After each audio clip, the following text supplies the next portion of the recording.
Soyez curieux, c'est plus qu'une catchphrase. Soyez curieux, c'est un mode de vie. Soyez curieux, c'est plus qu'une catchphrase. Soyez curieux, c'est un mode de vie. Cody, Max, Sao pis Fab. Si tu veux du plaisir, t'es au bon endroit. Cody, Max, Sao pis Fab. Y'a du respect quand tu parles, t'as la gueule de l'emploi. Puromania, les tops du mois. Cody McQuarrie, toujours là. S'il y a des kicks et des claques, s'il y a des kicks et des claques, tu peux compter sur les rebuts pour faire une review de ça. Les rebuts du catch, les rebuts du catch, les rebuts du catch, les rebuts du catch, les rebuts du catch, les rebuts du catch, les rebuts du catch, les rebuts du catch. Hey, soyez curieux, c'est plus qu'une catchphrase. Soyez curieux, c'est un mode de vie. Soyez curieux, bienvenue dans la communauté. Soyez curieux, c'est un mode de vie.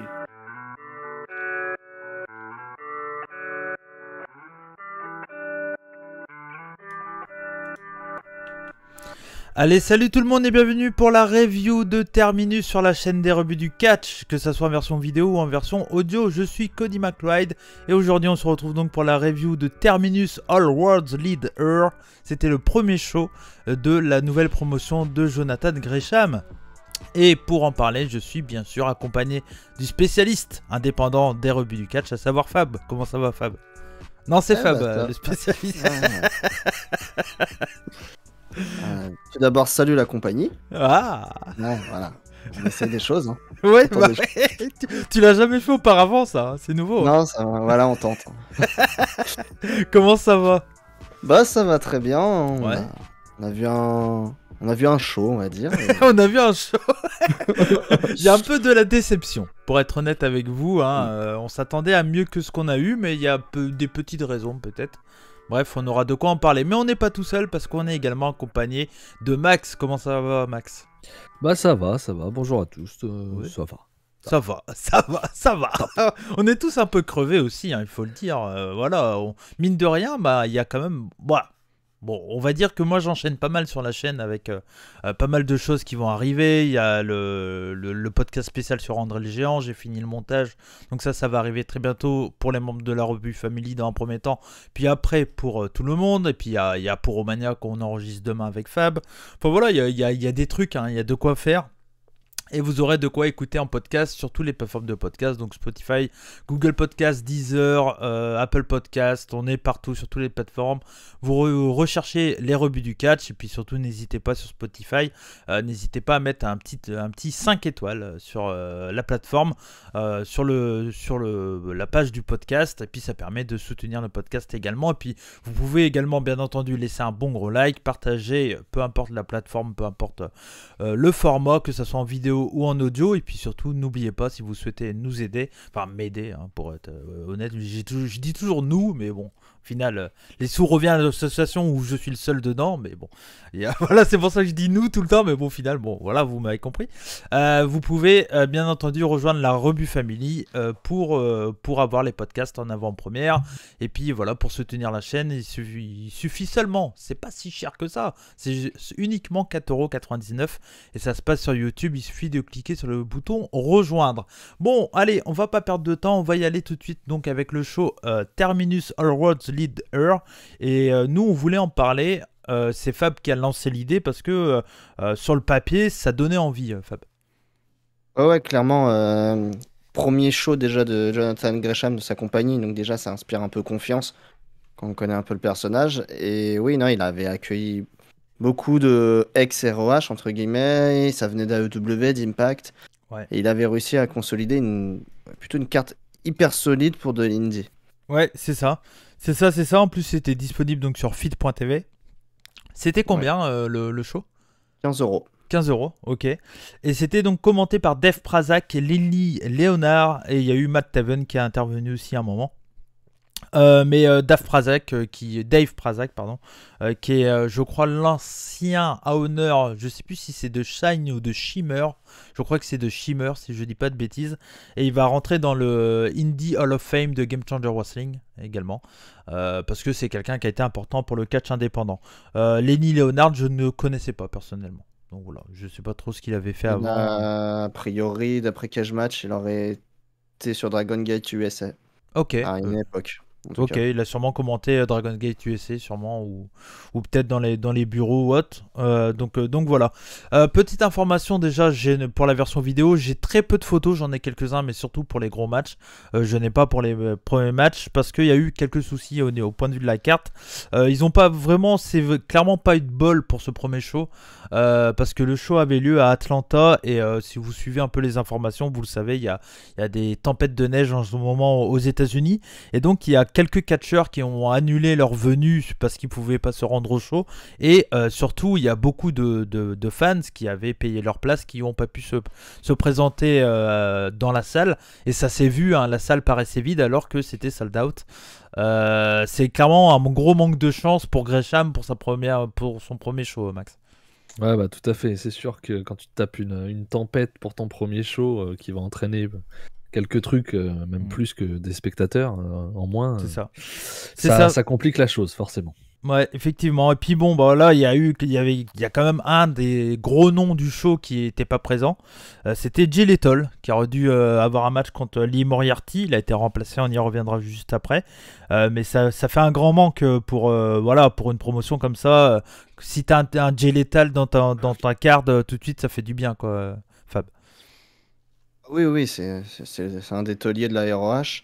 Ouais. Je pense qu'avec il devait être confronté à Lee Moriarty. Ouais, Donc c'est ça. dans le style, ça se ressemble un peu quand même. Ouais. Et non, je pense que c'est quelqu'un qui aurait pu vraiment porter le match et l'aider. Ouais. Et Bah, on en parlera, mais on n'a pas eu le même match, quoi. Oui, c'est clair. Sans aucun doute, ça n'aurait pas été le même match que ce qu'on a vu de Lee Moriarty si c'était Jay Lethal en face, quoi. Ça, c'est sûr. Et il y a également Lizzie Hall qui devait avoir un match contre Jana Kai. Donc, Jana Kai a eu son combat contre Diamante. Lisa Hall, je ne connais pas. Je ne sais pas qui c'est. Ça doit être peut-être une catcheuse. Pour un peu, c'est peut-être deux catcheuses du même coin. Du coup, elles se connaissent mieux, hein, etc.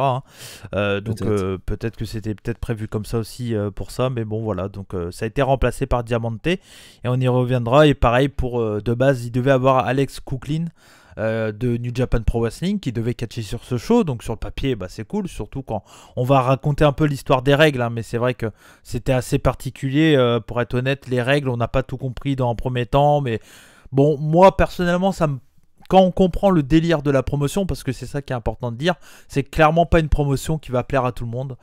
C'est très particulier que ça soit dans les règles et dans la façon de voir le catch, on va dire.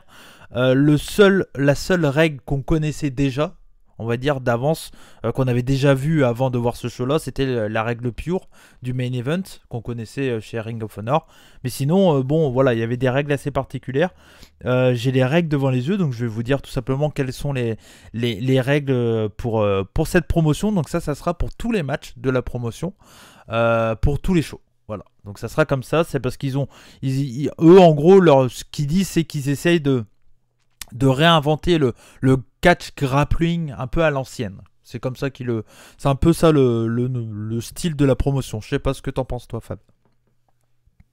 Ça va dans l'idée de ce que fait Gresham et la ROH depuis leur retour à la pandémie. La réapparition du titre pur. Ouais. Moi, ça me choque pas. Au contraire, ça diversifie un peu les produits par rapport aux autres. Ça crée une identité. On n'avait pas toutes les informations, mais moi, en soi, quand on comprend les règles, je les ai lues un peu tout à l'heure aussi. Non, c'est une bonne idée, moi, je trouve ça bien. Qu'est-ce que t'en penses, Max ? Moi, je reste un peu plus sceptique pour le moment. Il va falloir que je vois un peu ce que ça va donner. C'est un peu hybride par rapport à un Glade où c'est plus clair, entre guillemets, où toute la carte est de la même façon. Ouais. En tout cas, la moitié de carte, on va dire, pour la partie UWF. Là, à voir, tu vois, même on parlera du deuxième match où les règles sont très étonnantes. Ouais, les choix de règles sont étonnants. Ça change de ce qu'on a l'habitude de voir. Ça change de ce qu'on a l'habitude de voir et je suis pas sûr que ça apporte quelque chose. Tu vois, par moment, le changement pour le changement, c'est peut-être pas forcément obligatoire. Voilà. Donc, tous les matchs de ce show peuvent être gagnés par pinfall, soumission, KO ou disqualification. Et pour toutes les fautes, je vais revenir après. Donc voilà, donc il y a des time limits. Pour les matchs single, c'est des 15 minutes. Pour les tags et multiman, c'est 15 minutes. Et championship bout, c'est 20 minutes. Alors, je sais pas s'ils ont. Si là, c'était 20 minutes uniquement pour le main event, on est d'accord? Ou alors ils se sont trompés dans en prod, mais le seul où c'était 20 minutes affiché, c'était le main event. Je pense qu'ils considèrent comme le titre ROH comme le gros titre du show actuellement. Étant donné que c'est Gresham qui l'a, et donc c'est pour ça qu'il a 20 minutes. Que celui-là, Mais peut-être plus tard, quand il y aura un titre terminus, si ça va jusqu'à avoir un titre, ça sera des matchs de 20 minutes. Moi, le timing, je trouve ça intéressant que ça soit que 20 minutes, personnellement. Pourquoi pas, vu que ça se veut plus legit, plus violent, entre guillemets, plus dur à encaisser en tout cas, ça me choque pas. Oui. S'il y a un match nul au bout des 15 minutes ou au bout des 20 minutes, en fait, il y a 90 secondes, donc 1 minute 30, d'overtime. Et si personne gagne à la limite des 90 secondes, c'est considéré comme un match draw. Donc voilà. Donc on se posait un peu la question, qu'est-ce qu'il y avait s'il y avait un match un time limit? Il y aurait 90 secondes en plus. 1 minute 30 en plus, encore une fois, j'ai l'impression que c'est se faire chier pour rien. Se complexifier pour rien. Parce que c'est très court, 1 minute 30. 1 minute 30, ça apporte rien. 5 minutes, quoi. 5 minutes, Je sais pas ce que t'en penses, Fab. Pas l'intérêt. Je vois pas l'utilité, quoi. Tu rajoutes juste 1 minute 30 au compteur, mais ça change pas le truc. Il aurait fallu, je sais pas, mettre même si je suis pas trop fan de ça, mais alors à la limite, si tu veux continuer dans l'idée, mettre un jury, quoi. À la limite. À la fin du time limit. Même, bon, ça me plaît pas trop, mais bon, si tu veux aller continuer complètement dans le délire, c'est ça qu'il aurait fallu faire. Spoiler, on l'a pas vu, 7 minutes 30. Donc peut-être que dans un prochain show, on le verra et on pourra plus juger, déjà. C'est ça. Mais c'est vrai que sur le principe, c'est clair. L'intérêt, bof. Les façons d'être disqualifié. Quand quelqu'un fait 2 fautes techniques d'affilée, il est disqualifié. On en revient. De carton jaune, quoi. Ouais, voilà. On en reparlera tout à l'heure parce que ça a été le cas dans un des combats. S'il y a des interférences des personnes qui interviennent dans le match, c'est une faute. Si elle intervient pour quelqu'un, c'est la faute pour lui. Donc c'est pareil, c'est une faute, il en faut 2 pour qu'il perde. Donc. Ouais. Okay. Là, je pense que c'est disqualification criteria. Donc, je pense que c'est les disqualifications directes. Ah non, là c'est direct, là c'est carton. Si quelqu'un intervient, c'est direct, c'est fin du match. Ouais, voilà. Et pareil, donc du coup, si quelqu'un a fait 2 fautes techniques, et les fautes techniques, je vais y arriver tout de suite. Donc la première, c'est quand quelqu'un envoie son adversaire par-dessus la 3e corde. Ils disent qu'il y a 10 secondes top rope count, je sais pas trop ce que c'est. 10 secondes top rope count. Il y a le compte de 5 dans le coin et les cordes, donc ça c'est très classique. J'ai l'impression que le 10 secondes top rope count, c'est les 10 secondes à l'extérieur, tout simplement. Ouais. Mais je trouve bizarre qu'il le précise en fait. Bon. Des intentions, l'intention de faire vraiment mal au point de vue des yeux et du visage, etc. Les low blows, c'est interdit. Les prises dans les yeux, c'est interdit. Fish hooking. Top prop, c'est pas la 3e corde? Si, c'est ça. Oui, c'est ça. Ouais. Mais donc, c'est si tu restes 10 secondes sur la 3e corde alors? Ouais, ouais. C'est peut-être ça en fait. Ouais, c'est ça, c'est 10 secondes sur la 3e corde. Sur la 3e corde. C'est vrai. Techniquement, c'est déjà le cas. C'est déjà le cas, normalement, c'est jamais fait, mais dans les règles de base, c'est déjà le cas. Ouais, c'est ça. C'est si le mec il monte sur le coin sur la 3e corde, il peut pas rester plus de 10 secondes. Ok, donc voilà, on a bien compris. Il est considéré comme extérieur du ring. Ouais, c'est ça. Ouais. Et 5 secondes après dans les coins et dans les cordes s'il chope les cordes, quoi. Voilà. Ouais. Donc les coups interdits, donc comme j'ai dit, interdit les contacts physiques avec l'arbitre, interdit les low blows, interdit les coups dans les yeux, fish hooking, je sais pas trop ce que c'est. Fish hooking, c'est ça, pour moi. Ah ouais? Okay. Je pense. Ouais, les dos dans les bouches. Les dos dans les bouches, quoi. Ouais, c'est ça. D'attraper les cheveux de son adversaire et de taper avec le poing dans la face. Et également, toutes fautes seront données par l'arbitre pas une disqualification, des avertissements. Voilà, merci. Donc un low blow, c'est avertissement. Ouais. T'as le droit de le faire une fois. Ouais. T'as le droit de taper dans les couilles une fois, après, c'est tout. On y reviendra, mais sur le Fatal 4-Way, je crois que Garcia prend un avertissement. Ah, il le prend quand même. Je crois qu'il le Ah, prend. tu vois, ouais. sur le moment, on l'a pas trop Ouais, compris. ouais, donc, ouais. Mais maintenant que j'y repense, je crois qu'il le prend. Ouais. Mais là, Ok. du coup, en gros, c'est les mêmes règles que dans le catch traditionnel.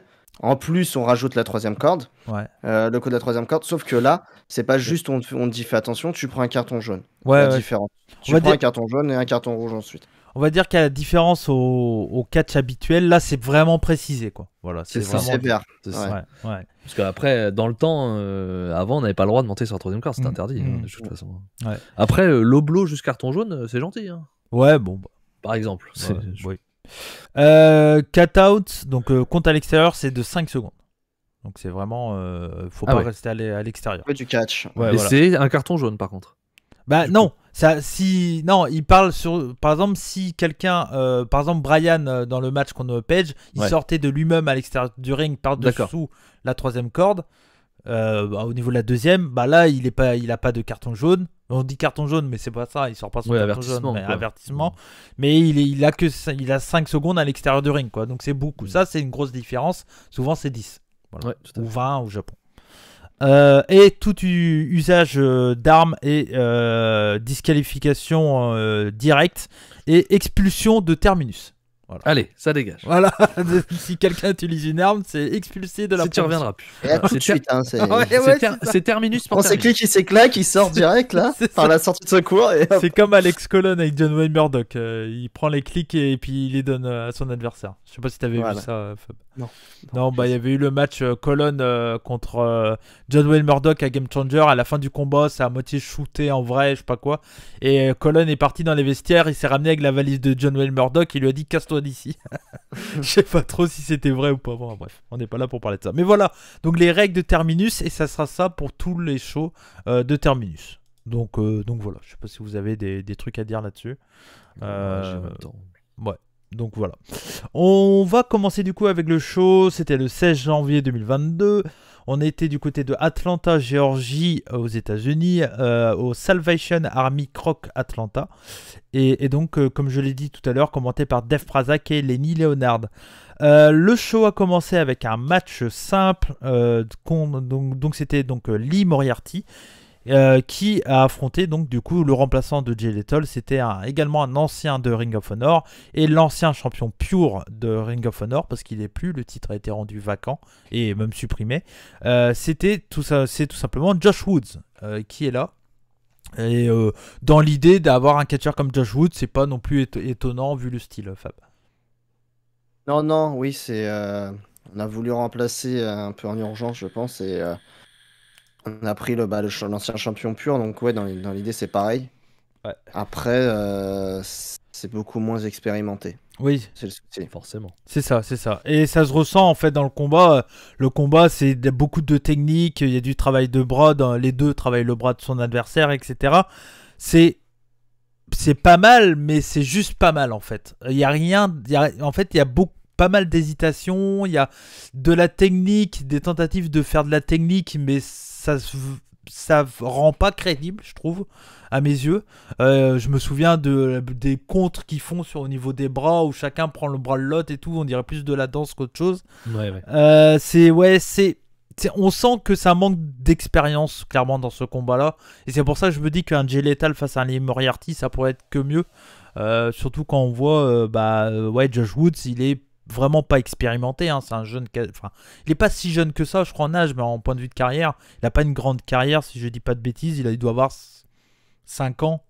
32 ans et il a commencé la VVE, dis donc, en 2015. Ah ouais, ok. Ah, je sais même pas, tiens. Ok. Ça Il doit était être, dans chez le Performance NXT. Center. Ok. Il était Ouais. chez NXT, il s'appelait Preston Cunningham Jr. Ok. On a pas- Ok. Il devait faire surtout les lives, à mon avis. hein. Ouais, je pense, ouais. Il a Ça pas me dû dit faire rien. grand chose, ouais. Et la fin du match, un European Clutch, donc le tombé un peu à la manière d'un Zack Sabre Jr. de Lee Moriarty. Pour la victoire, moi j'ai mis 3 sur 5. C'était un opener sympa, mais je pouvais peut-être m'attendre mieux. Et j'ai vu bien mieux de Lee Moriarty, entre autres, et même de Josh Woods. Son match, alors moi je l'ai pas vu, mais j'ai entendu que du bien. Son match contre Gresham à Ring of Honor, t'avais plus, je crois, Fab, si tu l'avais vu toi. Ouais, c'était même Ouais. un vrai match, c'était plutôt exceptionnel, hein. C'était très très bon. Mais voilà, même chose, il y avait quelqu'un d'expérimenté en face qui menait la danse. C'est ça. C'est ce qui change tout. Ouais, c'est ça. Qu'est-ce que t'as pensé du combat? Bah, un peu déçu. Du coup, comme vous, c'est pas mauvais, c'est propre, mais c'est pas intéressant, ça décolle pas. Ça dure 9 minutes et non, c'est un 3,25, mais ça décolle jamais en fait. Ça manque vraiment d'expérience. Ouais. Ils se sont dépatouillés avec ce qu'ils pouvaient, ils sont peut-être croisés une demi-heure avant, j'en sais rien. Ouais, c'est mais- ça, peut-être. Ça manque peut-être aussi de préparation. Ouais. Ouais, voilà, peut-être, ouais. Hmm. Donc voilà. C'est dommage, mais bon. Ouais, c'était pas. Ça se voit que c'était pas prévu en fait quand il réfléchit. Ça se ressent qu'il y a un peu d'impro quand même. Ouais, sur le moment, on s'est pas rappelé que ça Ouais. devait être Gélétal. Donc Ouais, c'est vrai que ça nous a pas tilté sur le moment, mais. Mm. Mais c'est vrai que, bon, comme tu parlais de la chorégraphie étonnante qu'ils ont fait à un moment donné où ils se reprenaient le bras, chacun le faisait à l'inverse de l'autre, tu faisais oula, oula, faut pas faire ça les gars. Ils ont tenté un truc, mais c'était pas ouf. Ouais. Non, c'était pas joli, Ouais. ça c'est vraiment très très chorégraphié, très pas naturel quoi. Ouais. Et sur le moi j'ai mis combat, 3,25 ouais. aussi, 3,25 aussi, c'est un bon match d'opener, Ah. ça va, mais effectivement on a vu beaucoup mieux dans le style de combat, déjà dans ce style-là. Et on a vu beaucoup mieux, pour moi, pour Lee Moriarty, parce que Josh Wood, je l'ai très peu vu. Ouais. Donc, beaucoup mieux. On a déjà vu mieux, on pouvait s'attendre à mieux Ouais, pour c'est ce ça. match, c'est sûr. À noter que je suis le plus sévère, et ça sera pas la dernière fois dans ce show. Ah, attention. T'as géchant. Ouais. Non, mais c'est l'un des US, hein. Ça, on n'est pas au Japon, là. Moi, je vois des Japonais, tout de suite, ça monte à 4. On en Là, il est reparlera, méchant. parce que dans les main events, le plus méchant, c'est moi. Oui, c'est vrai. Ouais, mais c'est pas étonnant non plus. Enfin, c'est ce que j'aime Oui. aussi, tu vois, dans Bien l'idée. sûr. Donc, Bien voilà. sûr. Mais bon. Donc le match d'après c'était un Fatal 4-Way, un Terminal Eliminator 4-Way match. Donc c'était Invictus Cash, JDX, Daniel Garcia qu'on connaît bien du côté de Chez All Elite Wrestling et Adam Priest. Donc les trois autres catcheurs, donc Cash, JDX et Adam Priest, c'est des catcheurs indépendants. Toi tu les connaissais tous, Fab? Non, JDX, j'avais pas jamais vu. Ça me disait rien. Bah, Daniel Garcia, bien sûr. Invictus Cash, je l'ai déjà vu. Je saurais pas te dire où, mais je l'ai déjà vu. Ouais. Et bah, Adam Priest, oui, bien sûr, qui est quand même un gros nom au final de l'indie. Bah on va dire qu'il Ok. tourne beaucoup là, ces derniers Ouais. temps dans les petites promotions de l'indépendant. Ouais. On en avait parlé au show IWTV 100 Ouais. où il catchait contre Gresham entre autres. Donc voilà. Dans un très bon match dans mes souvenirs. Donc c'était des règles assez particulières et là je pense que ça sera une habitude du côté des Fatal 4-Way quand il y en aura, ou même des 3-Way j'imagine. En gros, alors pour faire simple, donc c'est un match simple. Enfin, chacun est pour sa peau, c'est un Fatal 4-Way. Mais le match commence comme un match par équipe. Mais tout le monde peut se faire le tag. En gros, il y a toujours uniquement 2 mecs dans le ring, tout le temps, quand c'est un match à 4. Et en gros, par exemple, Daniel Garcia, il est de base en équipe, on va dire, entre guillemets, avec Cash. Adam Priest peut faire le tag à Garcia. Voilà, et inversement. Il n'y a pas d'équipe en fait. Ils sont juste fait en sorte qu'au début, c'est que du 1 contre 1. Et pour pas que ça soit le foutoir à 4 contre 4. Mais au final, faire complexe, juste pour faire complexe, ça fait le foutoir, quoi. C'est ça fait le foutoir. Surtout qu'ils nous ont pas aidés avec l'affichage en bas. Ouais. C'est-à-dire que l'affichage en bas, c'était vraiment machin slash machin versus machin slash machin, alors que pas du tout. Du coup, ils nous ont pas aidés, on va dire, à comprendre. Nous qui avions pas la règle au départ. Ouais, c'est ça. Bah après, ils ont sûrement dû l'expliquer à la voix, mais bon, vu qu'on parlait et tout ça. Ou avant, puisque Fab nous avait dit qu'il y avait eu 1 heure de show avant où c'était de la parlotte. Ouais. Je sais pas si c'est de la parlotte, mais je sais qu'il y a eu 1 heure de diffusion. Est-ce que c'était une partie un peu parlotte, une partie où le stream va commencer je sais pas. Ouais, peut-être aussi, oui. Ouais. Mais je crois qu'il y avait un espèce de pré-show avec Jackson Faye. Je sais pas si tu vois qui c'est, Fab. Jackson 5, Jackson Faye. Il y en a un qui est mort, sûr. Ah, c'est Monsieur Ananas, là. C'est le monsieur de AW, là, qui avait buzzé. Il y avait lui et la nana qui est avec lui. D'accord. Ouais. Ça me dit quelque chose. Jackson Faye, là, c'est la meuf. D'accord, ok. Mais oui, la tête du gars, je vois qui c'est. C'était le meuf qui avait buzzé contre Jericho, je crois, quand il était champion à huis clos avec l'ananas, là. Pineapple Ananas, là, je sais pas quoi. Ouais, Pineapple, ouais. Et pour info, les 4, du coup, on enlève Daniel Garcia, on va dire, parce que tout le monde le sait, il est pas vraiment là-dedans. Mais les 3 autres sont tous à Dark, en fait. Donc peut-être aussi qu'ils se connaissent de là, ils ont pu aussi travailler un petit peu le truc. Ouais. Mais ouais, ils sont tous à Dark. Je ne savais pas que C'est ça. JDX et Invictus Cash étaient à Dark, tu vois. En même temps, Dark, tout le monde y est. Hein. T'y es, Max, tu le sais pas. Hein.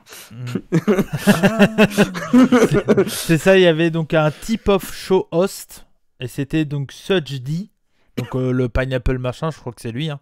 Je crois que c'est le même gars. Ça, je dis, ouais. Et Faye Jackson, donc qui est une nana qui est souvent avec, qui est une nana de l'indie aussi, qui hésite pas à utiliser son corps pour être gentil. Voilà. vous la recherchez sur Twitter, vous allez comprendre ce que je veux dire. Donc voilà. Donc les recs un peu particuliers et automatiquement... Ouais, t'as compris? C'est bon. Ok. Il pleure, il est en train de pleurer. Un verre d'eau là. Ne fais pas ça, Max, hein, c'est dangereux. J'y vais pas. Ne faites pas ça chez vous. Comme ne recherchez pas BBW, ne faites pas ça chez vous. Enfin bon, chacun fait ce qu'il veut. Donc ce match-là commence comme ça, et après, une fois qu'il y a un éliminé, c'est un three-way basique. Où tout le monde rentre dans le ring, enfin tout le monde est dans le ring en même temps, et après c'est un 1 contre 1. Voilà. Le match en lui-même, moi j'ai trouvé que c'est... Alors les règles étaient très particulières, c'est clair et net que c'est pas évident, mais au point de vue du catch, je trouve que l'action est bonne, ça catche bien, c'est intense, l'histoire entre guillemets c'est que Garcia est meilleur que tout le monde. Parce que Garcia élimine les uns après les autres tout le monde en fait. Dans un premier temps, c'est GDX donc, qui est éliminé parce qu'en gros, il ramène Daniel Garcia au sol et la jambe de Daniel Garcia part dans l'entrejambe de GDX, de JDX, pardon. Et donc, alors c'est un coup qui est involontaire. On a perdu Fab. Ok. On a perdu Fab. Donc c'est un coup qui est involontaire et on a récupéré Fab. On t'entend pas? Si, c'est bon. Ouais, ok, d'accord. Mais du coup, voilà, donc c'est un coup qui est involontaire, et donc Garcia voit qu'il y a ça. Enfin, au début, je pense qu'il le voit pas, il l'enchaîne avec son roll-up. Il y a le tombé. Dans l'idée, moi, je comprends le fait que le mec est un peu sonné, coup de pied dans les couilles, il prend le roll-up derrière et il prend le tombé, mais il y a un bug, en fait, il y a un botch de l'arbitre et du catcher, les deux ont plus ou moins botché. En gros, il y a le compte 1, 2. Le catcher lève un peu l'épaule et l'arbitre, moi ce qu'on m'a toujours appris quand j'ai été arbitre, c'est que si tu sais que c'est la fin, un compte, tu vois. Et normalement, on doit t'expliquer qu'est-ce que c'est la fin du combat. Après, ça peut arriver que l'arbitre a oublié que c'était ça la fin. Ça peut arriver que le catcher, lui, comme ce qui se passe, il relève l'épaule alors qu'il devrait pas. Enfin, je sais pas. Peut-être qu'il a voulu faire genre il se débattait puis il a relevé l'épaule, du coup l'arbitre a pas compté et donc du coup voilà, donc ça fait 1, 2 et le troisième tombé, il a, je sais pas, il y a eu 2 secondes d'écart, il a tapé quoi. Donc c'était un peu particulier. Derrière, à un moment, après, on a cru que c'était Garcia qui était éliminé parce qu'il avait mis un coup dans les parties. Je crois qu'il a eu un avertissement quand même, c'est ce qu'on disait tout à l'heure, je crois qu'il a eu. Je sais pas, c'est mais pas clair. Hein. C'était pas clair, ouais. Mais c'était pas clair dû au botch pour moi. Oui, c'est pas clair dû au botch, mais nous on voit Garcia énervé en fait avec Fab sur le moment. Ouais, mais c'est sa gueule quoi. Merde, il est énervé. Alors et peut-être énervé parce qu'il a pris un carton jaune. Peut-être, ouais, peut-être qu'il a pris un Vertos, mais en fait le problème déjà c'est très con de prendre un Vertos parce que c'est pas lui qui le met le coup. En plus. Ouais, mais c'est peut-être la raison pourquoi il était énervé. Ouais. Mais le problème c'est que là à ce moment là en fait où au final c'est en dehors du tombé où ça a bugué. Le souci, c'est qu'il y aurait dû y avoir une annonce par l'annonceur qui doit être quelque part dans le coin, qui aurait dû annoncer que Daniel Garcia a pris un carton jaune aussi en même temps. Ouais. Alors qu'on a eu juste l'annonce de JDX est éliminé. Il aurait dû le dire et là, ça aurait été plus clair. Ouais. C'est pour ça qu'il n'y en a peut-être pas eu. Hein. Bah ouais, il n'y a peut-être pas eu. Hein. Ça, c'est. Pas eu, hein. Ouais, il y a peut-être pas eu. Hein. Il y a peut-être mais moi, sur le coup, pour moi, le plus gros problème, alors oui, il y a l'arbitre, mais pour moi, c'est le catcher. Ouais. S'il devait prendre le tombé et qu'il relève l'épaule. Ah oui, c'est sa faute. Ouais. Il a fait un faute. Il a fait un mauvais mouvement. Ouais, et puis du coup, mauvais réflexe de l'arbitre aussi, qui du coup, il sait plus, du coup, il tape quand même. Ouais. Ça savait pas quoi faire. Ouais. Bah après, ouais, c'est des moments vraiment pas évidents à parce qu'il faut réagir à un quart de seconde. Ouais, c'est ça. Pour l'arbitre, en l'occurrence, parce que le catcher, lui, il a fait l'erreur, il a plus rien à juger. Mais pour un peu, il savait pas ce que c'était le finish, il a vu l'épaule se lever, il a dit c'est pas là. Et, Ouais, mais il a tapé quand même, donc à mon avis, c'est qu'il le savait. Non, vu que les têtes des catcheurs étaient à côté, ça se peut qu'un des deux catcheurs qu'il ait ait dit dit tape. tape quoi, contre Ok, 3 ouais. quoi, tu vois. Peut-être, ouais. Donc ça se peut aussi. Mais bon, voilà. Bon, c'est des détails, mais c'est clair que là, bon, bah, on est au point de vue, on essaye d'analyser vraiment, et c'est vrai que c'était une mauvaise fin dans ce premier tombé, on va dire, parce que bah ça a botché quoi. Voilà. Ça arrive, hein, c'est comme ça. Derrière, Priest a été éliminé par Garcia, je sais plus comment. Un tombé. C'est un tombé, oui, après une prise classique. Ouais. Ok, d'accord. Et à la fin, donc dans le 1 contre 1 final, donc Invictus Cash contre Garcia. Garcia met KO Invictus Cash, je sais plus après quoi exactement, j'ai oublié de le noter. Je sais plus qu'est-ce comment il fait. met KO. Ouais, je sais plus. Non. Mais bon, je sais plus. Mais en tout cas, voilà, mais bon, avec la stipulation bizarre et tout ça, c'était un peu particulier. Après, les mecs dans le ring, ils savent catcher, c'est vraiment bien. Enfin, c'est très solide quand même, hein, clairement. Moi, j'ai mis 3,5. J'attendrai de voir un autre match de ce style-là. Maintenant que je suis plus familier avec la stipulation, peut-être que j'arriverai à plus à appréhender la chose, mais c'est vrai que c'est pas évident, quoi, Max. Non, c'est pas évident, et moi je t'avoue, on en a beaucoup parlé pendant le match du botch entre nous. Moi ça m'a quand même pas mal sorti du match. Ça m'a quand même pas mal sorti du match. Je suis à 3,25. Effectivement, c'était sympa. Les règles ne sont pas claires, mais au moins, effectivement, ça faisait que des 1 contre 1 sur le ring quand ils étaient à 4. Du coup, ça fait pas foutoir. Ça, c'est plutôt bien. Après, voilà, la mise en avant de Daniel Garcia sur ce match est logique. Et voilà, à voir quelle continuité il pourrait avoir. C'est normal qu'il gagne le match. Ouais. Ça paraît évident. Les 3 autres sont quand même très peu connus. Ouais, c'est ça. Fab. Voire pas, pour nous. Un bon petit match efficace. Ouais, les règles, on a eu un peu brouillon, mais bon, ça allait. Juste dans le final, c'est un peu expéditif. À partir du moment où Garcia élimine le premier, ça s'expédie en 1 minute 32 minutes. Ouais. Il expédie les 2 autres, c'est un peu dommage. Après, c'est le principe du match à 15 minutes. Hein. On n'aura jamais de grands matchs en termes de longueur. Ouais, c'est 3,25, c'est pas mal. Et ça présente de nouveaux catcheurs qu'on connaissait pas forcément. Oui, totalement. C'était pas mauvais, il y a eu le botch où il a relevé l'épaule, c'est une erreur, ça peut arriver. Ça arrive même au meilleur. Mais sinon, non, le match est correct, 3,25. Moi, parmi les 3 gars que je connaissais moins, même si à d'un prix je l'avais déjà vu, c'est Invictus Cash qui m'a le plus plu. Je trouve qu'il a un look, il a un truc. Voilà. Ça il a un look, c'est sûr, effectivement. Ouais, il a une moustache en fait. Donc, ouais, une moustache, puis il est assez mastoc. Il est massif, ouais. Il est massif. Donc, voir, ouais. Il n'y en a pas un qui m'a vraiment sorti. Voilà. Je retiens spécialement dans ce match, mais. Ok. Pourquoi pas. Ils sont pas mauvais en tout cas. Ouais. Le match d'après, c'était Mike Bennett contre Moose. Donc, match qui n'était pas prévu d'origine. Hein. Ça devait être Moose contre Alex Coughlin. Coughlin pour ça. Ouais, je sais pas comment on dit, donc je sais jamais. Donc voilà, mais donc du coup, Mike Bennett contre Moose sur le papier, c'est pas ce qui te chauffait le plus, Max.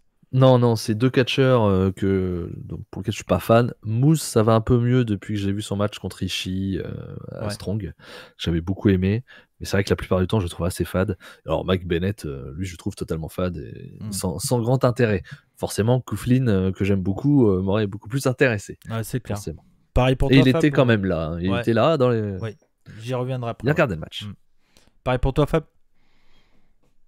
Moose, moi, j'aime bien. Ouais. T'es plus comme moi, quoi. Moi, j'aime bien Moose voilà. aussi. J'aime, il a un gros potentiel de star. Mais Mike Bennett, non, c'est insignifiant. Je trouve pas que c'est un grand catcheur et en charisme, c'est rien, quoi. C'est 0. L'histoire du match est assez simple, c'est Moose qui domine son adversaire avec sa puissance et dans un premier temps il balance Bennett par-dessus la 3e corde et donc il prend un avertissement, on a expliqué les règles tout à l'heure. Bennett revient peu de temps après avec sa vitesse et plusieurs moves assez classiques dont un swinging neckbreaker. Et à un moment, je crois que c'est genre il y a Moose qui est dans les cordes, Bennett court vers lui et Moose envoie sans faire exprès. Il s'enlève de la course et il prend quand même le bras et le balance. Hein. Et ouais, mais bon, je pense qu'ils ont voulu jouer sur le fait que c'était pas voulu de la part de Moose. Après, c'est pas ce que ça a rendu, mais c'est ce qu'ils ont voulu. Quoi. Ouais. Pour moi, c'est comme ça que je l'ai vu, tu vois. J'ai l'impression qu'ils ont voulu faire comme si c'était pas voulu que Moose envoie son adversaire par-dessus la 3ème corde. Bon, ça se voyait quand même que c'était lui qui l'a bien aidé. Et donc, du coup, Bennett passe à nouveau par-dessus la 3ème corde. Et donc, disqualification. Et Bennett gagne par disqualification. On a protégé le champion Impact. Non, on l'a fait passer pour un con, je suis désolé, on l'a pas protégé. Si tu le protèges, tu le fais gagner. Tu le fais pas perdre. Là, tu l'as fait perdre. Oui, mais Bennett, en fait, c'est le problème de ce combat, c'est que je pense qu'ils ont voulu essayer de... Les mecs qui sont dans des programmes à la télé et tout, les garder gagnants et over. Et actuellement, Bennett est dans le groupe des mecs de ROH qui est arrivé chez Impact. Ouais, mais Donc... de l'autre côté, t'as le champion. Ouais. Non, pour moi, tu l'as pas du tout protégé. Tu l'as fait passer ton champion pour un débile, quoi. Ouais. Après, c'est pas leur champion. En 6 minutes. Oui, c'est pas le leur, mais bon. Il est quand même champion Impact, quoi. En 6 minutes, il arrive à se prendre 2 fois. Il a pas compris. À la limite, tu le disqualifies pour une 2e erreur, mais pas la même. Ouais, Putain. je suis d'accord. Je trouve que la même, c'est vraiment du foutage de gueule. Ouais. Il y a d'autres choses. Il aurait pu lui mettre un coup de poing dans la tronche. Ouais. Ça aurait été des plus trucs qu'on n'est pas crédible. habitué à ne plus faire, en fait. Tu vois, mettre un coup de poing dans la tronche. Avant, on n'avait pas le droit, puis après, il y a eu le Big Show. En plus, Après, on avait le droit. Moose est quand même un sacré heel chez Impact. Bennett aussi, entre guillemets. Je pense qu'il a l'air heel, en tout cas, chez ROH. Oui. Plus ou moins. Alors chez Ring of Honor, il était face, mais là, vu comment ils sont arrivés chez Impact, ils ont l'air d'être heel parce que, bon, pour ceux qui suivent Impact, là, ils ont attaqué D'Lo Brown. Et D'Lo Brown, il parle de reformer une nouvelle S108. C'est vrai qu'on en avait besoin. Et après, la première était tellement bien, il faut la faire revenir, ça me paraît évident. Et après, on me dit, non, mais Impact, c'est cool. Là. Je dis, ouais, il y a des trucs bien, mais il y a des trucs, ça va pas du tout. Il y a pas d'extrême, c'est un extrême et un autre. Il y a pas de faire quoi? Ils vont mettre Mike Bailey dans S108 ou... ils vont appeler Bully Ray. Ah, Bully Ray. C'était Bully Ray ou Devon? Ouais, Bully Ray, Devon, c'est des Bully Ray le chef. Et Bully Ray, il est sous le tweet de ça et Bully Ray, il a mis les yeux là. Donc j'espère pas qu'il va revenir Bully Ray. Parce que... Putain, s'il peut gratter de l'argent, ça va. Jeff Jarrett, le retour, hein, voilà, c'est comme ça. Ouais. Mais bon. Mais c'est le changement d'impact, on m'a dit. Donc, comme tu l'as dit tout à l'heure, Max, Couglin était là, il regardait le combat et à la fin, il y a eu un face-off entre lui et Moose. Je pense qu'il devrait avoir une revanche soit au prochain Terminus ou soit, pourquoi pas, dans New Japan Strong. Ouais, voilà, ils vont sûrement faire un truc par rapport à ça. S'il était là et surtout qu'ils ont fait ce petit face-à-face, c'est que ce match-là, ils veulent vraiment le faire. On verra, mais ils vont le faire. Le match en lui-même, celui-là, j'ai mis 2,5 parce que je suis gentil et que j'aime bien Moose. Ça se note pas. Ouais, ça se note pas, c'est pas bon ça. Un autre match qui se note pas, selon moi.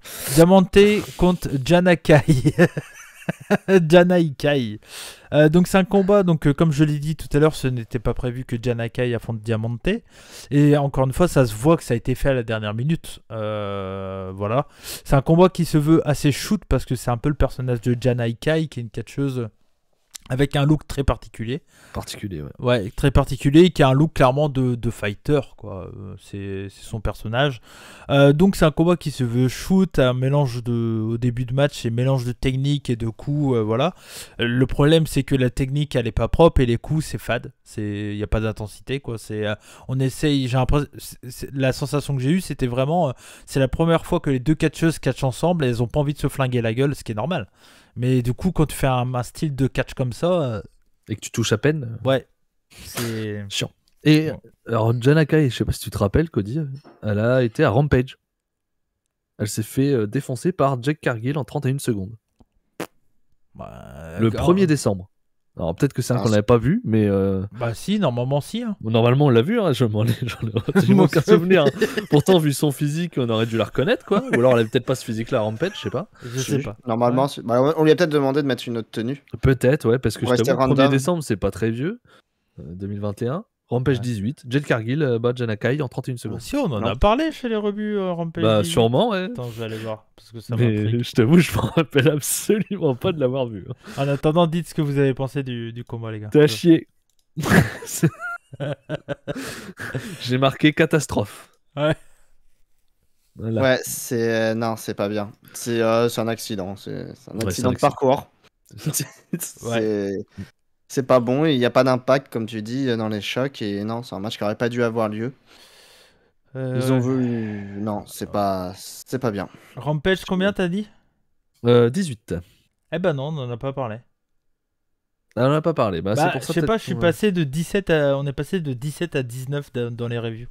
Ah bah c'est peut-être ça. Il y a peut-être un show qu'on n'a pas pu faire. Et du coup, on l'a pas vu. Bah... Ouais, ça me paraît bizarre. Attends, je vais regarder ce que c'est ce Rampage. Ah C'était si F-Tier. Ah si, on l'a Non. vu en parler. F-Tier contre Pac et Penta.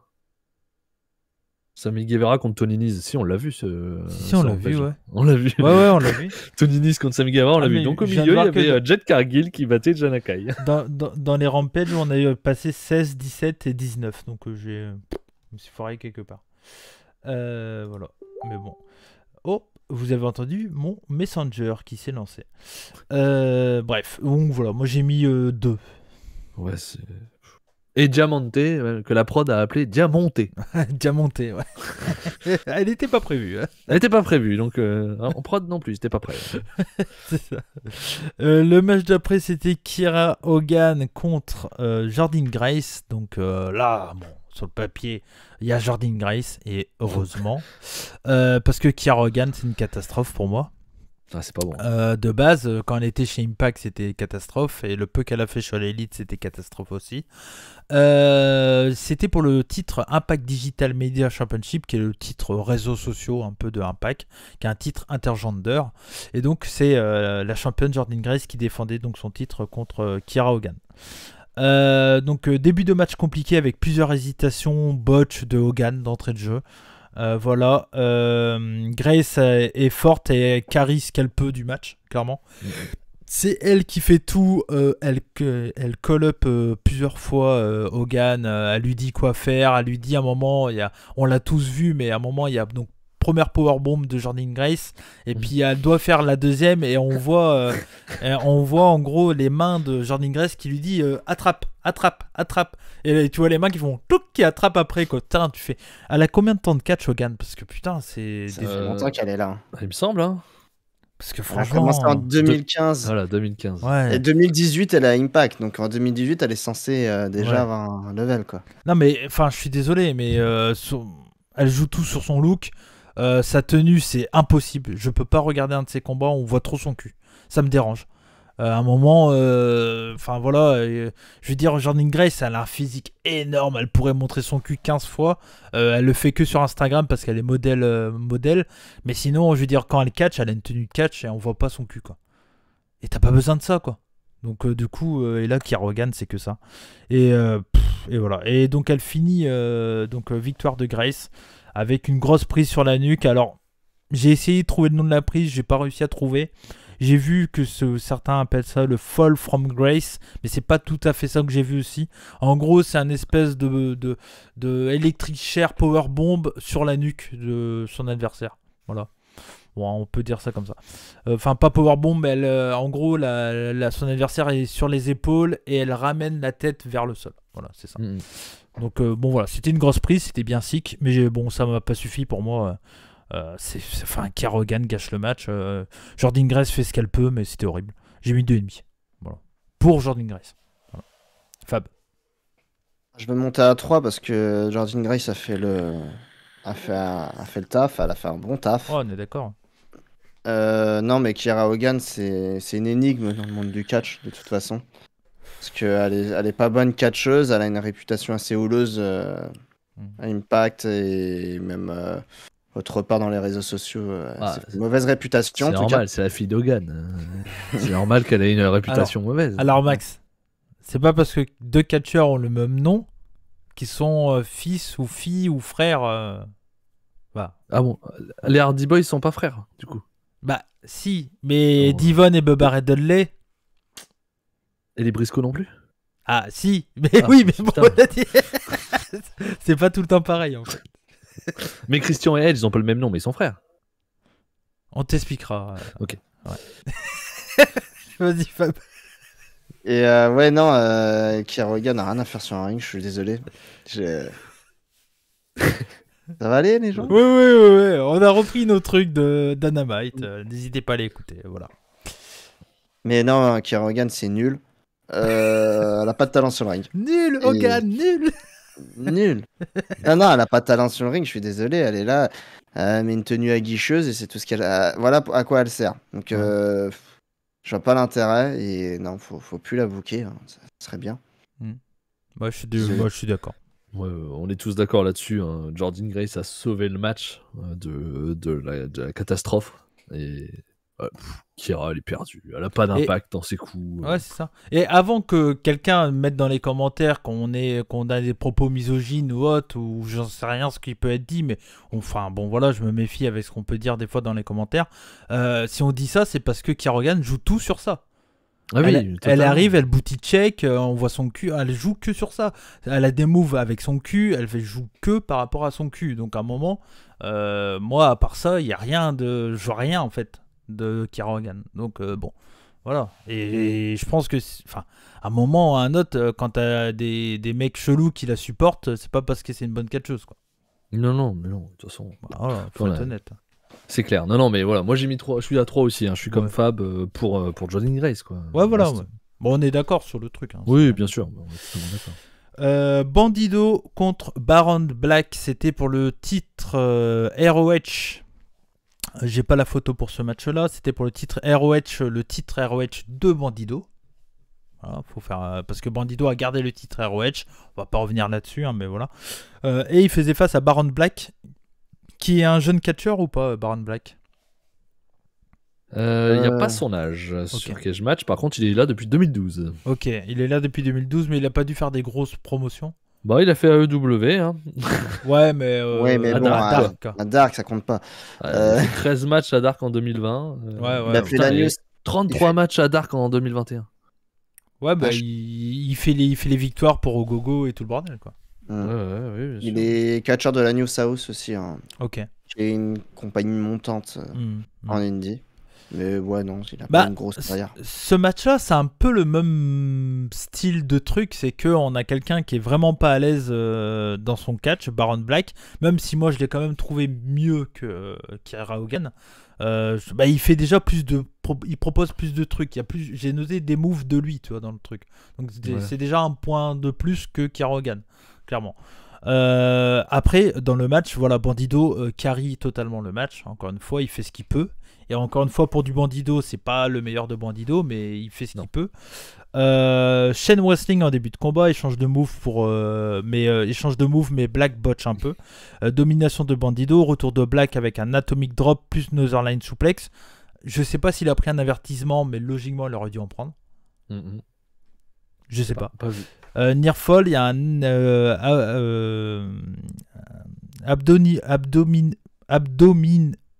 abdominal stretch. Merci. Abdominal stretch de Black. Derrière, il fait une side suplex.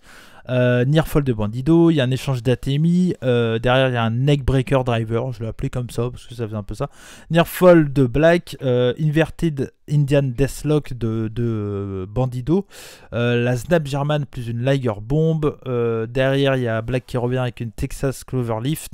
Il y a un Springboard Rana de Bandido et Black botch où il doit rouler pour se faire prendre le tombé et il botch, il tombe bizarrement. À nouveau ils refont le spot et là cette fois-ci c'est un near fall. Bandido est sur la troisième corde et Black le pousse les cordes et donc du coup le fait tomber. Derrière il y a une avalanche Tiger Suplex de Black.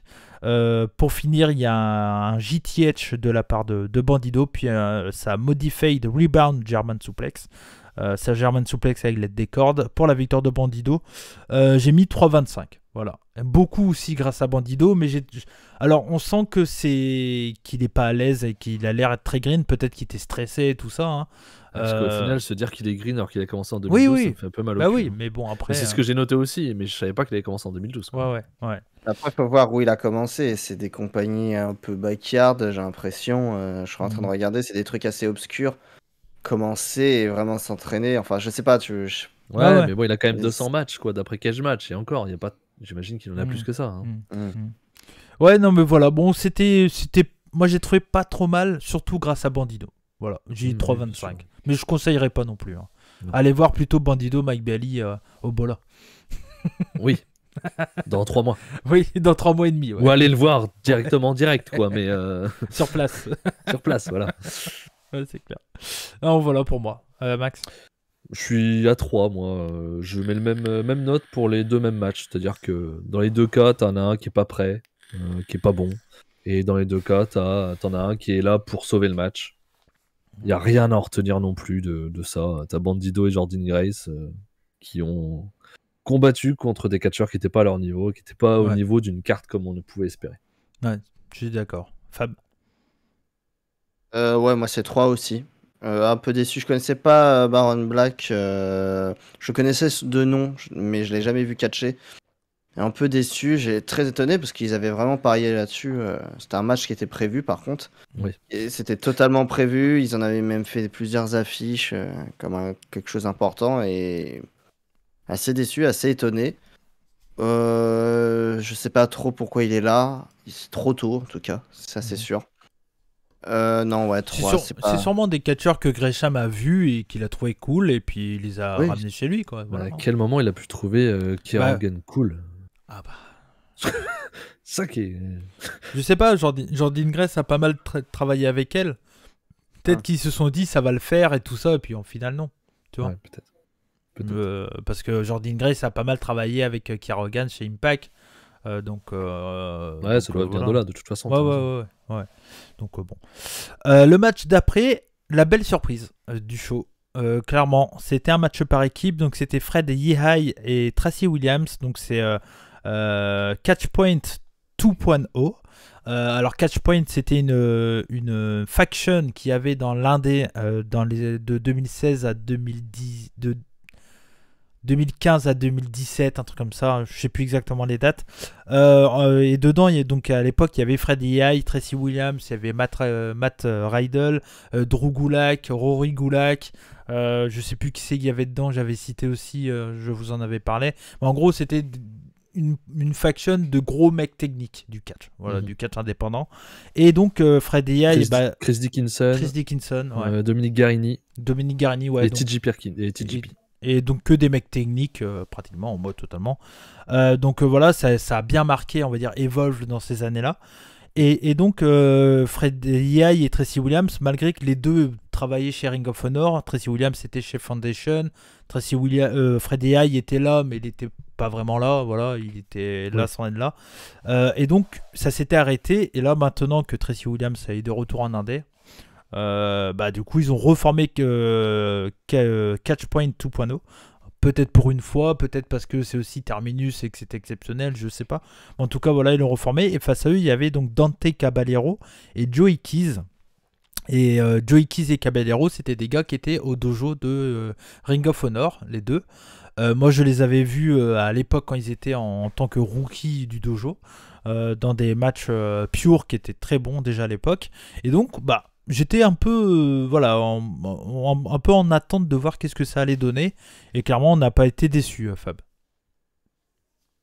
Ouais, non, très bon match. Pour la petite histoire, j'ai vérifié d'ailleurs ces deux catcheurs qui m'avaient beaucoup intrigué, parce qu'ils les a beaucoup appréciés. Ces deux catcheurs avant ROH qui viennent d'Australie, de la MCW, la Melbourne Championship Wrestling. Ok. Et ils formaient déjà une petite tag ensemble qui s'appelle Cartel. Ok.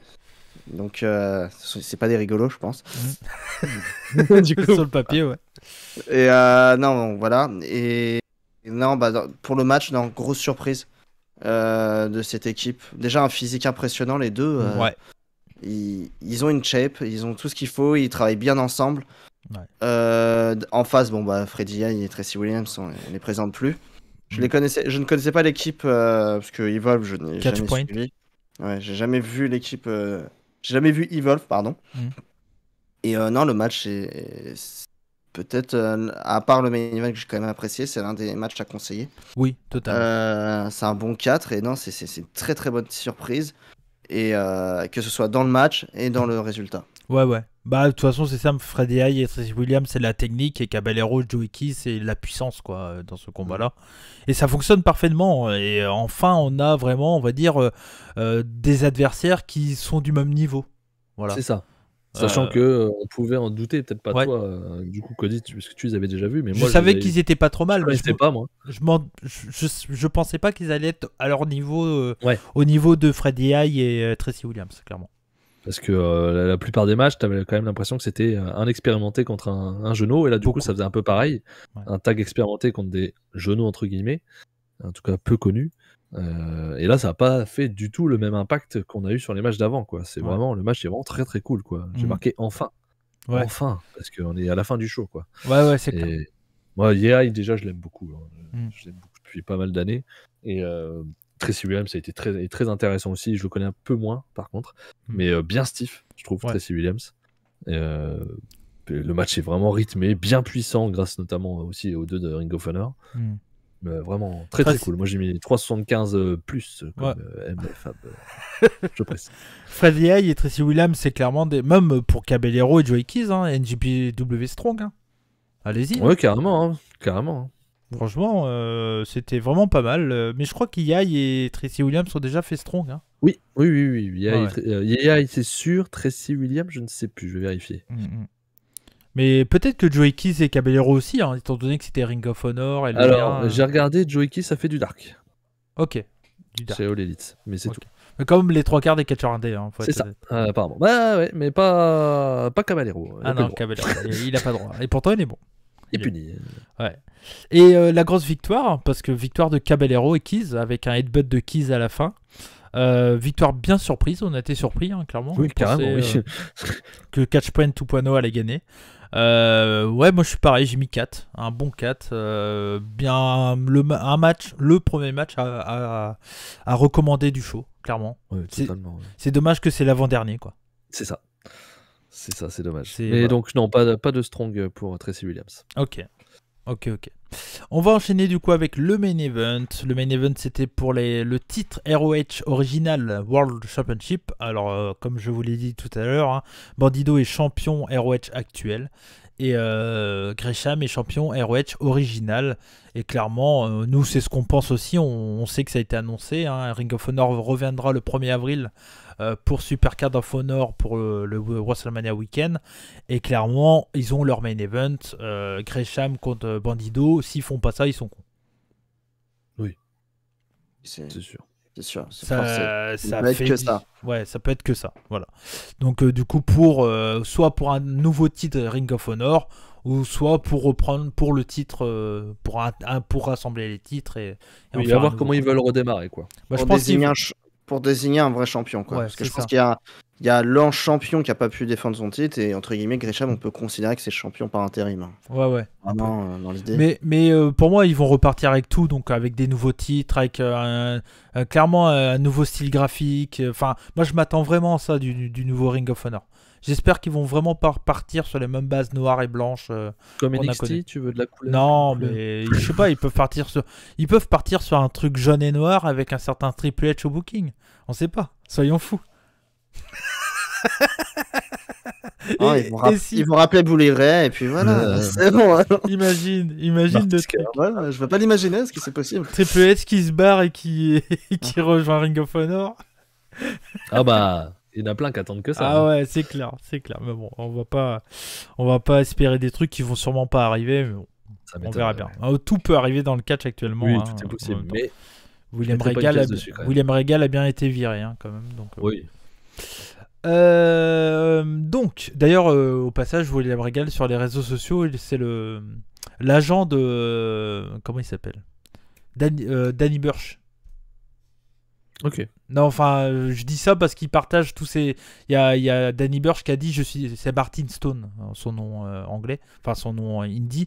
Et William Regal a partagé une affiche de Martin Stone qui dit qu'il est disponible pour des bookings, pour des machins et tout ça. Il va prendre son pourcentage, ouais. Bon. Ouais.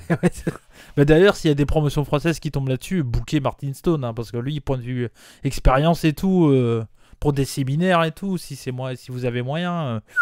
Je pense à Bodyzoy par exemple, on sait qu'il aime bien ramener des catcheurs européens. Là, si tu peux avoir un Martin Stone, alors c'est peut-être pas un gros nom, mais au point de vue expérience et de faire apprendre des trucs, niveau séminaire, à mon avis, t'es refait, quoi. Donc, bon. C'est sûr. Donc, le match, c'était donc un match dans les règles pures. Petit rappel des règles, Fab. Allez. Je te sens. Il n'est pas prêt. J'hésite avec toi, Max. Hein, non, mais c'est 20 minutes de time limit déjà. Le match se Il y a, comment dire, il y a trois, comment dire, il y a trois avertissements. Oui, ok. Voilà, il y a trois avertissements. En gros, dans l'idée, c'est des règles UWF modifiées. C'est 3 points. Voilà, il y a 3 points. On démarre avec 3 points et en fait, on perd des points si on attrape la corde. Il y a quoi d'autre comme stipulation? Si on est pris dans un tombé aussi. Voilà, si on est pris dans un tombé, on perd un point et qu'on est à 0 point, on peut plus récupérer les cordes. Ouais. Si on est pris dans un tombé et qu'on se dégage, on perd un point. Oui, parce que sinon tu perds le match. Oui, sinon, voilà. Ça me paraît logique en même temps.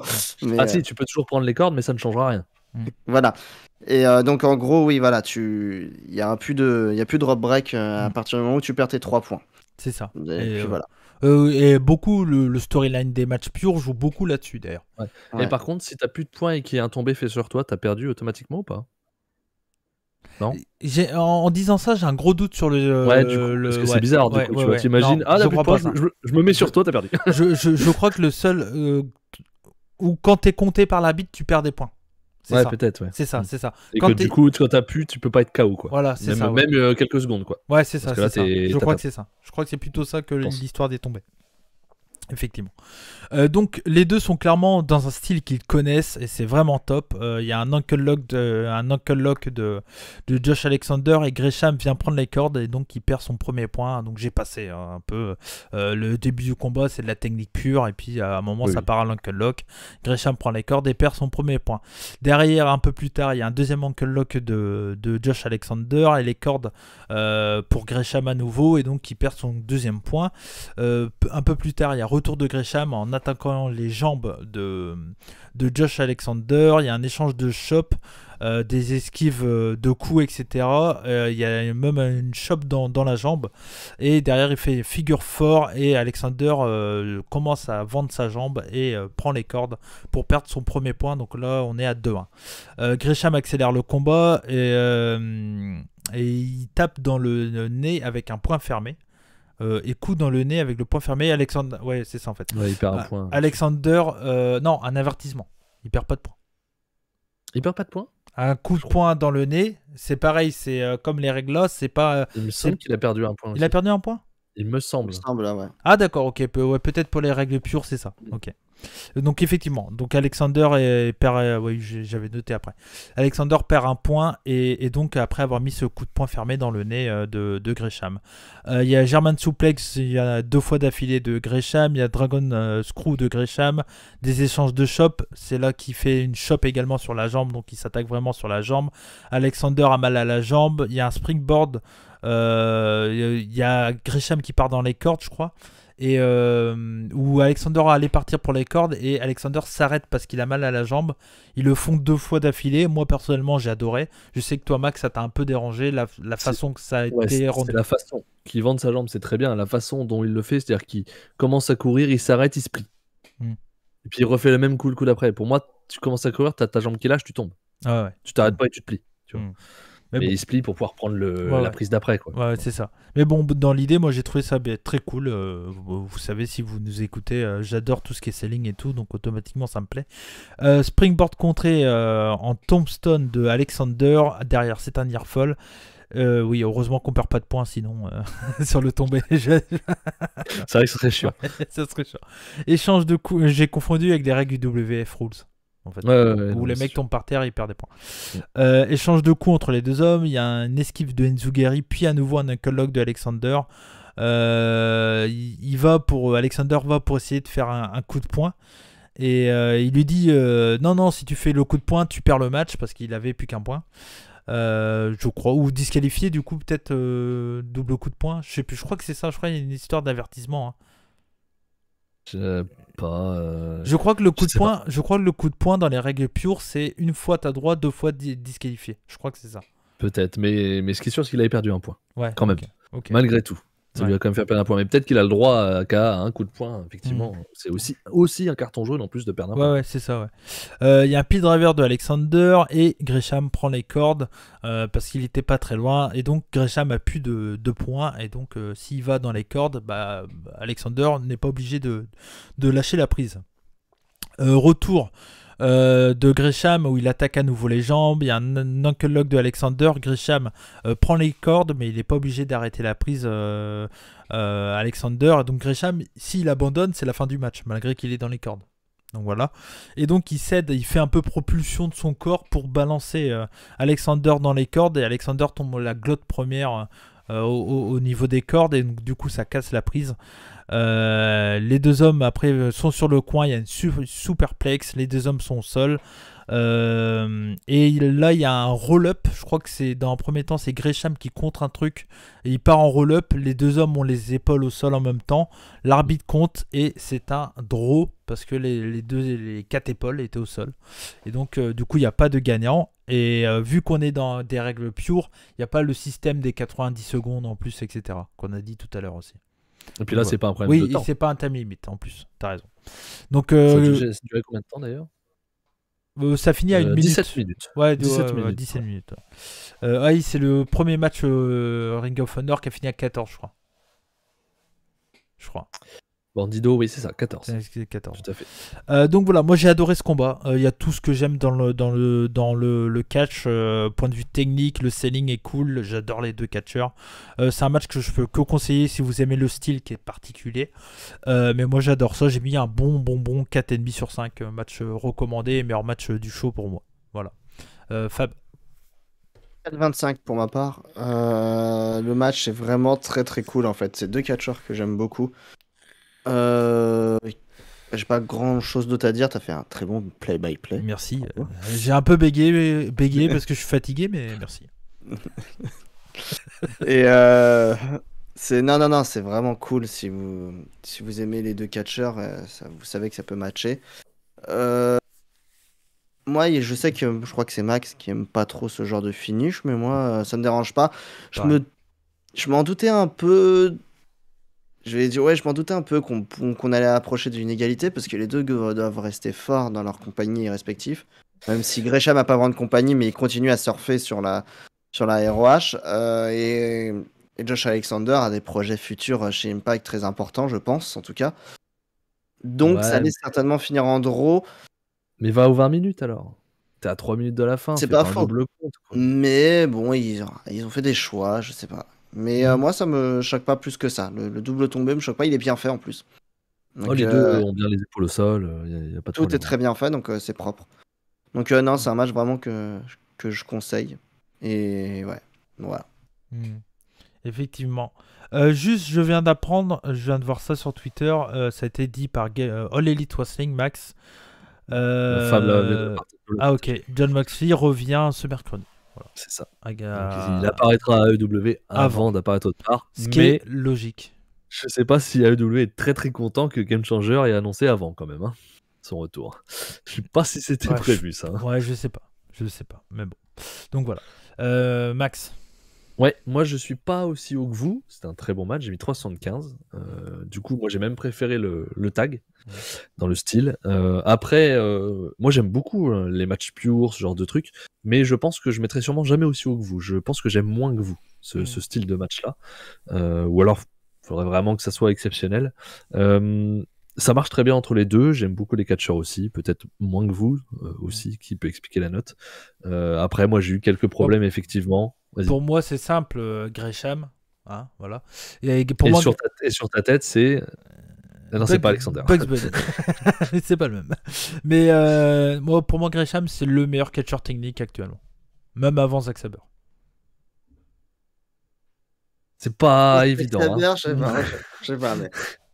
Pas évident. Ouais. Il a pas la souplesse de Zack Sabre, Gresham. Je le trouve plus complet qu'un Zack Sabre. Certes, je le trouve plus complet qu'un Zack Sabre parce qu'il a autre chose à apporter que de la technique. Mais en termes de technique, je pense que Sabre est quand même le patron. Mais Gresham est plus complet. Gresham peut faire beaucoup plus de choses, je pense. En dehors de la technicité. Quoi. Moi, j'adore les deux, de toute façon. Mais... j'aime beaucoup Gresham aussi, il n'y a aucun doute là-dessus. Après, oui, j'ai eu quelques problèmes. Moi, le double tombé m'emmerde. C'est pas quelque chose que j'apprécie des masses. J'ai jamais apprécié, peu importe. J'ai rarement vu un double tombé où je me dis, voilà, ça a un intérêt vraiment. Je sais pas. J'ai vraiment l'impression que c'est de la facilité. Voilà. Alors que vu que tu as un match pure avec un time limit court, bah va au bout de tes 20 minutes, quoi. Ouais, C'est c'est plus clair. logique. C'est plus logique Mm. pour moi, en tout cas. Je trouve ça mieux, plus intéressant. Ouais, je pense qu'ils ont voulu se dire on va pas faire entre guillemets la facilité et faire un draw. Ouais.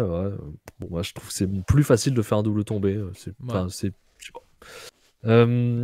Après, ouais, le côté aussi, comme on disait tout à l'heure, de selling. Moi aussi, j'aime bien quand il y a du selling, hein, mais j'aime bien quand il est bien fait. Ouais. Là, j'ai trouvé qu'il était mal fait. Mm.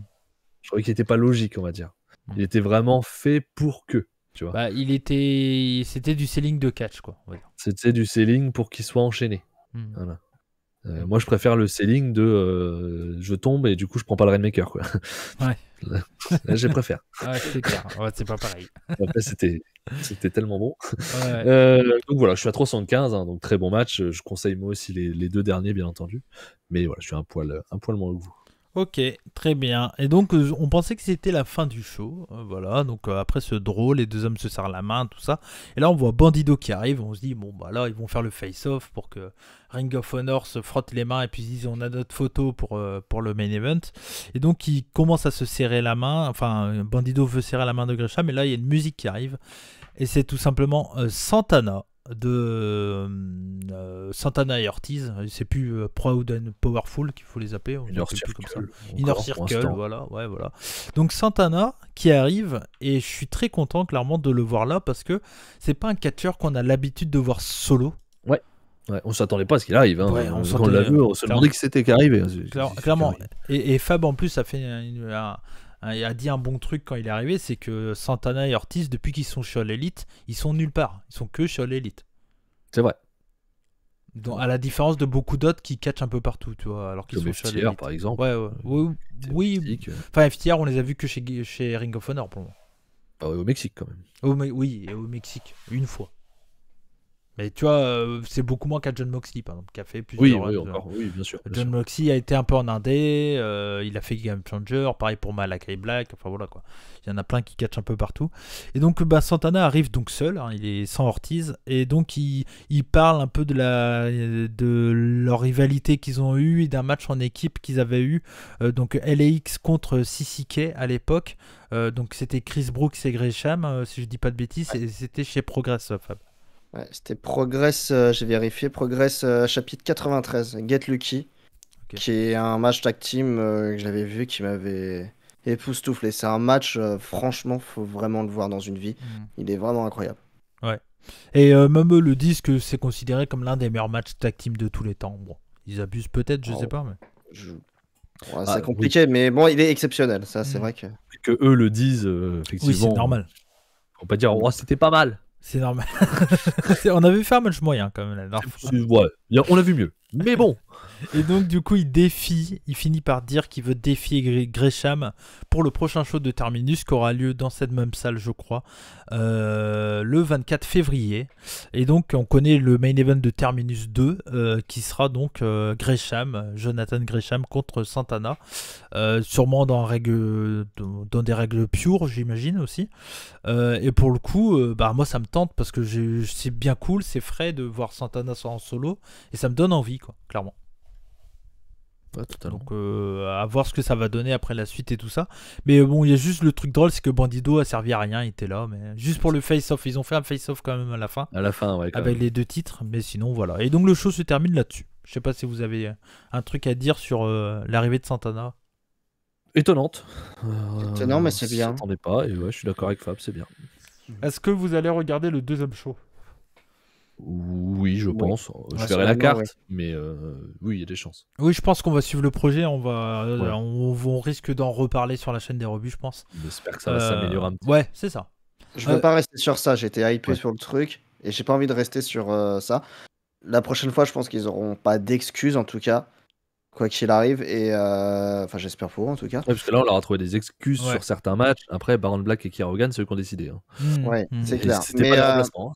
Mais le truc m'intrigue toujours tout autant. J'aime beaucoup tout ce qui tourne autour de Gresham.